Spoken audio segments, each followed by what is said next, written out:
Big story we've been tracking for the past few weeks. Both the Madlanga Commission of Inquiry and the Parliamentary Committee probing alleged political interference in policing and operations of criminal syndicates in South Africa are on a break for today.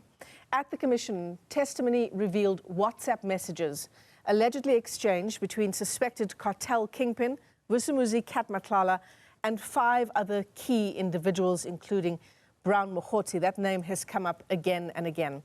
But the Commission's proceedings were halted yesterday after safety concerns were raised for a witness who was testifying remotely and through an intermediary, this witness known only as X. So that's on the part of the Commission. Then in Parliament, suspended Deputy Police Commissioner Sabia was also facing questions from MPs. Much of the focus there was on his alleged ties to Cat Matlala and Brown Mogotsi. Sabia also defended Minister Senzo Mchunu's decision to disband the political killings task team. So there is a lot going on with these 2 different proceedings. Let's break it down with you. We're joined by independent crime expert Dr. Krista Koch and Dr. Leonard Max, who is a former Western Cape Police Commissioner. To both of our guests, thanks very much indeed for your time. And I'm sure you both will agree that following these 2 different events, the ad hoc committee on the one side and then the Commission of Inquiry on the other, where the evidence overlaps to the extent that it does, it's incredibly difficult, and I wonder how it's being managed on an information scale, Dr. Max, in terms of information that's coming out on the one side, information coming out of the other side. Yeah, it is difficult. I could not actually monitor the Madlanga Commission yesterday, but I monitored the ad hoc committee's questioning. Yes, I expected that the other side, when the other side is going to be heard, that there will be counter allegations, and that is happening now in the evidence of Lieutenant General Sabia, the Deputy National Commissioner. It is also clear to me that there is no love lost between the National Commissioner, Sabia, as well as Mkwanazi. Now, what I sense was that I don't think, and I might be wrong, is that the appointment of Sabia as Deputy National might be done or recommended by the minister at the time, and that is Minister Tele. I might be wrong, but I could sense that if it was the choice of the National Commissioner, he would not have appointed Sabia as a Deputy National Commissioner. Dr. Krista Koch, you know, there's definitely a theme coming out about whether this is all, and this is what Sabia had to say yesterday in Parliament, is that everything that's happened since that press conference held by the KZN Police Commissioner Nhlanhla Mkhwanazi, to the inquiry being set up, to the ad hoc committee being set up, and everything that's happened in between, really is about factional battles in the SAPS, and it has nothing to do with these 121 dockets from the political killings task team. How do we make head or tail of an assertion like that?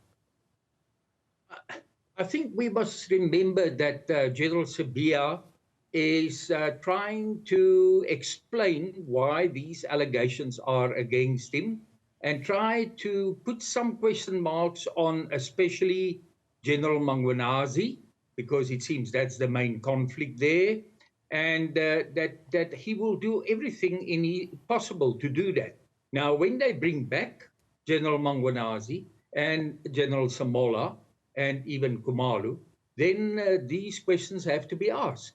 Is this all about internal battles?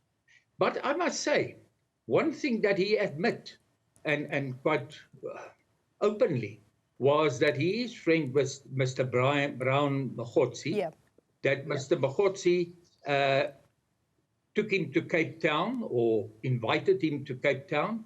We know of this analysis of the WhatsApp by Kumalu that everything was paid for. Now, I think we have to go back into the history to the late Commissioner Jackie Selebi. He was found guilty in court for actually only one thing, and that was his corrupt relationship with certain underworld figures here in Johannesburg. Right. And that is the main lesson is a police officer, all police officers, whatever the rank, should never be friends with people who are questionable. Right. That can't be your friends. I mean, that seems quite obvious, right? So, Dr. Max, I want to just flip between the ad hoc committee and the Commission of Inquiry now, because both things can be true, right?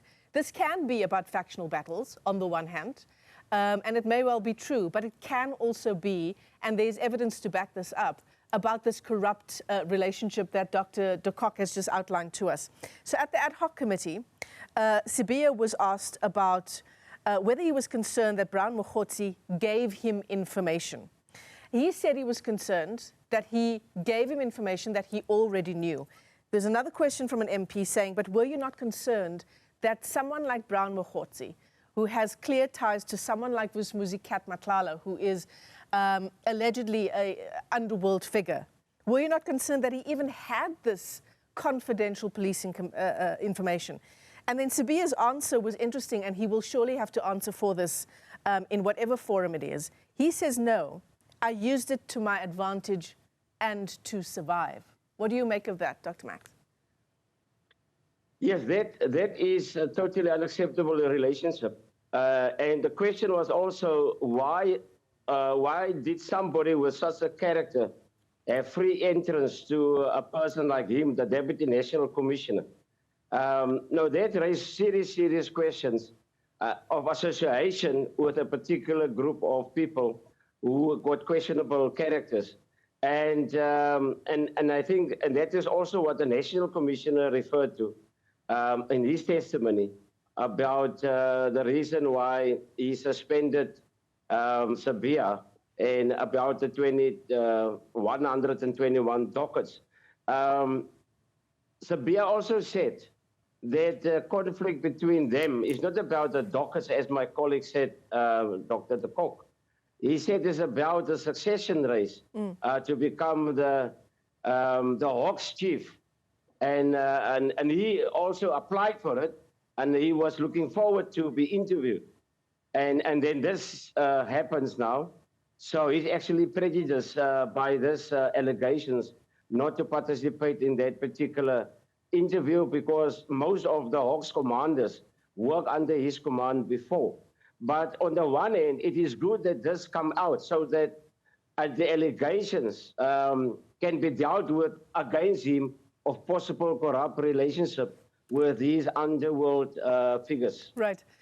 And Dr. de Kock, much as he tried to, Sabia, the suspended Deputy National Police Commissioner, cannot explain away this relationship seemingly with people who are known to be underworld figures, but we'll still say alleged at this stage.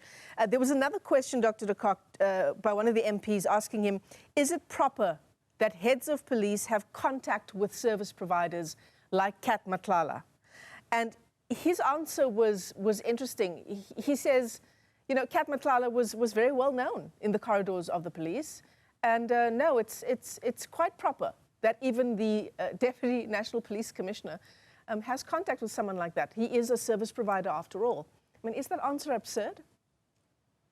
No, I think it's a bit absurd. And I think, I mean, there is a specific division or section in the police service component, which is supply chain. And I think if there should be any business, it should be between officers in supply chain and business people. Again, it doesn't even have to be under underworld figures. You can't allow between an operational commander like him or any operational person and a big business, any relationship there, because it can lead to all kinds of things. Yeah, that absolutely makes sense. The crime intelligence boss, Tumisani Khumalo, meanwhile, is back in the dock there.